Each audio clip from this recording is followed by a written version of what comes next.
Alors, comme directeur général de la pêche, pouvez-vous élaborer sur votre rôle,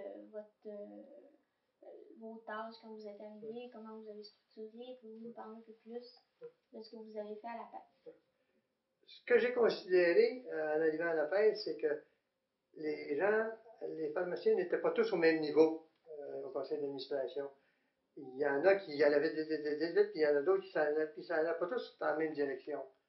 Et puis on appelle ça une culture d'organisation. Tu sais, à un moment donné, quand on veut fonctionner, il faut qu'on fonctionne ensemble, qu'on ne tire pas sur un côté, puis l'autre ne tire pas sur l'autre côté.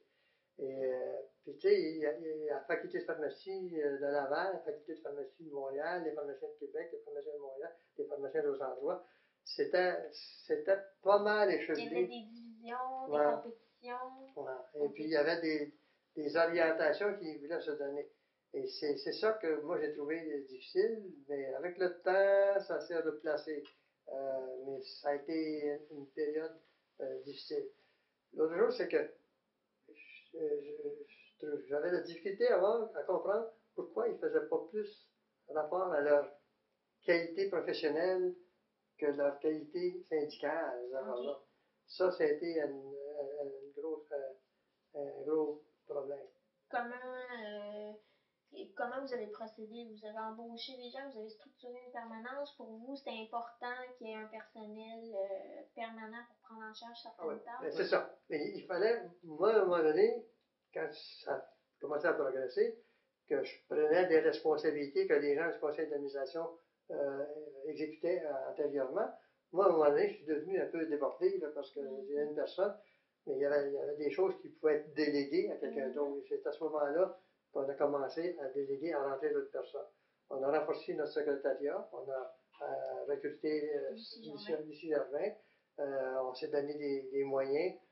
Moi, comprends-tu, à un moment donné, je faisais juste, comme je te dis, de la représentation. Alors, l'autre affaire, c'est qu'il a fallu développer des rapports avec les gens qui étaient, des rapports et avec les syndicats, les autres syndicats, et avec le gouvernement, et ça a pris un certain temps. Ouais. Euh, Moi, quand j'ai quitté, c'était pas rendu à terme, mais c'était en voie de. OK. Et c'est pour ça que Manon a fait un travail. Alors, pour ce qui est de l'avenir, Ouais. Bon, mais regarde bien ça, là. Regarde la ça, date. c'est une lettre qui a été publiée dans la presse le euh, 2 mai, Oui, 2 mai 2011, oui, alors lundi, il y a oui, 2 jours. c'est ça. Équitable, une baisse de salaire, point d'interrogation. C'est Sophie Prophète, une pharmacienne aux soins intensifs à l'hôpital Charles Lemoine, qui écrit une lettre qui s'adresse, je crois, au ministère de la Santé Mhm. concernant les conditions de travail des pharmaciens. Alors, Exact. vous avez vu ça cette semaine et ça vous a... Il y a 3 jours, et on est encore dans le même bourbier. Euh, Premièrement, toute la question du salariat, baisse de salaire. Puis moi, j'ai souligné un certain nombre de choses. Euh, c'est que on n'a pas encore réussi à reconnaître le pharmacien. Mais par contre, cette pharmacienne-là, là, elle travaille à l'hôpital Charles-Lemoyne. Charlebois, là, Soins mais intensifs. soins intensifs. Elle n'est plus en bas dans le bureau, Non. là, elle travaille dans les soins intensifs. Ça, c'est on franchit une bonne étape. Deuxièmement, j'ai dit dans ce texte-là que si elle allait travailler à l'extérieur, À après, l'officine. non, non, À- dans d'autres endroits, là, pas OK. juste à l'officine, là, elle aurait un salaire beaucoup plus élevé. Mhm. Donc, on tourne toujours autour du même problème de la reconnaissance. Puis là, moi, ce que je te parlais, quand j'étais en 92-95, c'était un peu ça, ce problème-là. Mais rendu en 2011, 2011, c'est toujours pas réglé. on tourne autour encore. Alors, c'est ce que les pharmaciens doivent faire pour l'avenir. Militer pour se faire reconnaître encore plus. Oui, professionnellement. Professionnel.